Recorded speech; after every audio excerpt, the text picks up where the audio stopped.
नमस्कार, आप सभी का हमारे चैनल में बहुत बहुत स्वागत है। आज एक ऐसे विषय पर बात करने वाली हूँ जो आपकी डेयरी की पूरी तस्वीर बदल सकता है। तो शुरू करने से पहले एक बात कहती हूँ, अगर आप 10 लीटर दूध की गाय 30,000 रुपये में खरीद रहे हैं तो आप सही कीमत से ऊपर दे रहे हैं। ये मैं हवा में नहीं कह रही हूँ।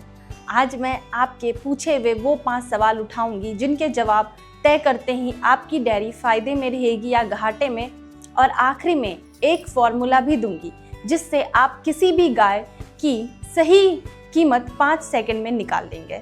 मंडी जाने से पहले वो फॉर्मूला जरूर सुन लीजिएगा। पिछले कुछ वीडियोस में मैंने आप लोगों से 5 सवाल पूछे थे। कमेंट्स में आप लोगों ने अपनी राय दी, किसी ने कहा हाँ, किसी ने कहा नहीं। सबका बहुत बहुत धन्यवाद। आज हम उन 5 सवालों के जवाब पर एक एक करके चर्चा करेंगे, लेकिन जवाब से पहले एक बात समझ लीजिए। जैसे परीक्षा में 33% या ऐसे ही कई मिनिमम स्कोर पास होने के लिए ज़रूरी होते हैं, वैसे ही डेयरी में भी कुछ मिनिमम पैरामीटर्स होते हैं जिनके बिना आपका व्यवसाय फ़ायदे में आ ही नहीं सकता। ये 5 सवाल उन्हीं पैरामीटर्स के बारे में है, तो चलिए शुरू करते हैं।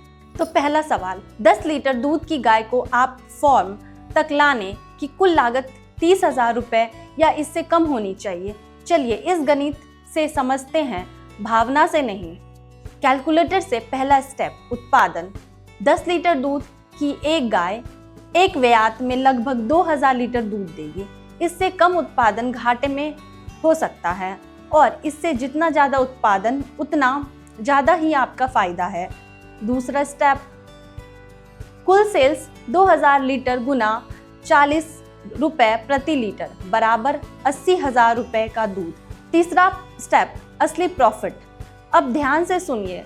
सालों से चल रहे अच्छे एस्टैब्लिश्ड बिजनेस कुछ सेल्स के 25 से 50% प्रॉफिट बनाते हैं। इससे ज़्यादा का सपना मत देखिए। तो 80,000 की सेल्स पर आपका प्रॉफिट होगा 20,000 से 40,000 रुपए एक व्यात में, एक गाय से। चौथा स्टेप, अब सोचिए, सफल डायरी व्यवसाय के लिए आपको अपनी इनिशियल कैपिटल यानी इंफ्रास्ट्रक्चर, गायों की कीमत, इक्विपमेंट, इंश्योरेंस जितनी जल्दी हो सके रिकवर करनी होती है। अगर एक गाय का एक व्यात में 20 से 40,000 कमा कर देती है तो उस गाय पर आपका कुल खर्च 40,000 रुपये से कम होना ही चाहिए हर हाल में। इसमें गाय की कीमत, सेड, बल्ब, बाल्टी, रस्सी, इंश्योरेंस सब कुछ शामिल है। तो जवाब है जी हाँ, गाय की कीमत 27,000 से 29,000 के बीच होनी चाहिए, और बाकी 1,000 रुपये में इंश्योरेंस, गाय को फार्म तक लाने का खर्च, दूध की बाल्टी और रस्सी आ जानी चाहिए। अब वो फॉर्मूला जिनका मैंने शुरू में वादा किया था लिख लीजिए। गाय का सही कीमत बराबर रोज का दूध गुना 2700, मतलब 10 लीटर की गाय 27,000 रुपये, 15 लीटर की गाय 40,500 रुपये, 20 लीटर की गाय 54,000 रुपये। इससे ऊपर कोई कीमत मांगे तो आपको सोचना पड़ेगा कि वो पैसा कब वापस आएगा। दूसरा सवाल, अगर गाय का बच्चा देने के 4 महीने बाद तक गाभिन नहीं होती है तो क्या उसे हटा देना चाहिए? बहुत लोगों ने कमेंट में कहा थोड़ा और इंतज़ार कर लो, हो जाएगी। हाँ, हो सकती है। गाय 5, 6 या 7 महीने में भी गर्भधारण कर सकती है, लेकिन इंतज़ार की कीमत क्या है ये कोई नहीं गिनता। पहली कीमत, आपको उस गाय को ज़्यादा महीनों तक दूहना पड़ता है। दूसरी कीमत, उन महीनों में गाय 10 लीटर नहीं देती, 4 से 6 लीटर ही देती है, यानी आधा उत्पादन, पूरा खर्च। तीसरी कीमत, कई महीनों तक लगातार दूहने के कारण गाय की दूध उत्पादन की क्षमता खुद कम होती जाती है। यह नुकसान अगली व्यात में भी दिखेगा। चौथी कीमत, आपको पशु आहार, मिनरल्स और कैल्शियम ज़्यादा देना पड़ता है। तो नतीजा क्या निकला? दूध उत्पादन होने के बाद भी उस गाय से कोई प्रॉफिट नहीं होता, या होता है तो बहुत कम होता है। इसीलिए जवाब है जी हाँ, अगर गाय 4 महीने बाद भी गाभिन नहीं होती तो उसे हटा देना ही समझदारी है। मुझे पता है ये कठोर फैसले लगते हैं, मन नहीं मानता, लेकिन डेयरी भावना से नहीं हिसाब से चलती है। तीसरा सवाल, अगर गाय के दवा इलाज में 4,000 या उससे ज़्यादा रुपए लग जाए जबकि गाय की कीमत 30,000 है तो क्या उसे हटा देना चाहिए? इसका जवाब देने से पहले एक आदत की बात करूंगी। आपको अपनी हर गाय का अलग अलग हिसाब रखना चाहिए। दवाओं का खर्च, डॉक्टर की फीस, सब कुछ एक कॉपी बनाइए। हर गाय एक पन्ना, एक आदत डाल लीजिए। यही आपको बाकियों से आगे रखेगी। अब नियम सुनिए। चाहे पहली व्यात हो, दूसरी हो या चौथी, अगर किसी गाय की दवा इलाज में खर्च उसकी कुल कीमत के 25% या उससे ऊपर चला जाए तो उस गाय को हटा देना चाहिए। 30,000 की गाय पर 7,500 रुपये, 40,000 की गाय पर 10,000 रुपये, ये आपकी लाइन है। क्यों? क्योंकि उस पॉइंट के बाद गाय एक दूध उत्पादन से होने वाले फायदे से ज़्यादा रख रखाव में खर्च होने की संभावना बन जाती है। यानी वो गाय अब आपको फार्म की कमाई नहीं, आपके फार्म का बोझ बन चुकी है। चौथा सवाल, क्या गोबर, वर्मी कंपोस्ट वगैरह बेचकर होने वाली कमाई को डेयरी के प्रॉफिट एस्टिमेट में रखना चाहिए? इस सवाल पर सबसे ज़्यादा बहस हुई और मेरा जवाब है जी नहीं। समझिए क्यों। किसी भी व्यवसाय में एक मुख्य उत्पादन होता है। आपके लिए वो उत्पादन है दूध। आपका कोर बिजनेस दूध का उत्पादन है, गोबर नहीं।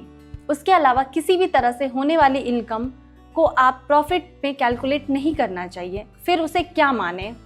उससे मोरल बूस्टर मानिए या रैंडम एक्सपेंस कवर मानिए, यानी अचानक आ जाने वाले खर्चों को ढकने का जरिया। ये जरूरी क्यों है? क्योंकि जिस दिन आप गोबर की कमाई को प्रॉफिट में जोड़ेंगे उस दिन आपका दूध का घाटा आपको दिखना बंद हो जाएगा, और जो घाटा दिखता नहीं वो ठीक भी नहीं होता। गोबर की कमाई बोनस है और बोनस पर बिजनेस नहीं चलता। पांचवा सवाल, अगर आपके पास 5 या ज़्यादा गाय हैं तो क्या नई गाय खरीदने जाना चाहिए? जी हाँ, खरीदनी चाहिए, लेकिन वजह वो नहीं जो आप सोच रहे हैं। वजह है फीमेल कैल्व्स। गणित देखिए, मान लेते हैं आपकी 5 गायों में 1 या 2 फीमेल काफ्स हैं। अब आप 3 नई गाय ले आते हैं तो आपके पास हो जाएंगी 4 से 5 फीमेल काफ्स। अब यहाँ से आपके पास 2 रास्ते हैं। पहला रास्ता, एक तय समय के बाद आप उन बच्चियों को बेच देनी चाहिए और उसमें कुछ पैसा मिलाकर एक नई दूध देने वाली गाय खरीद लीजिए। दूसरा रास्ता, और मेरी राय में बेहतर है, उन 4-5 फीमेल कैप्स को खुला मत छोड़िए, उनकी देखभाल कीजिए और 3 साल में आप खुद 4 से 5 नई गाय तैयार कर लेंगे, बिना मंडी गए, बिना धोखा खाए, बिना कोई बीमारी घर लाए। लेकिन एक चेतावनी भी दूंगा, आपका कोर बिजनेस दूध उत्पादन है, इसीलिए जब तक सब्सटेंशियल ग्रोथ की उम्मीद ना हो, आप बिना एफर्ट और फोकस दूध उत्पादन पर ही रखिए। बच्चों के पीछे भागकर दूध की क्वालिटी मत गिराइए।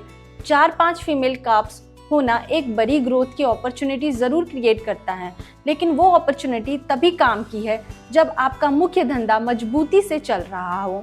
तो एक लाइन में 5 जवाब दोहरा देती हूँ, नोट कर लीजिए। 1, 10 लीटर की गाय 27,000 रुपये से ऊपर मत खरीदिए।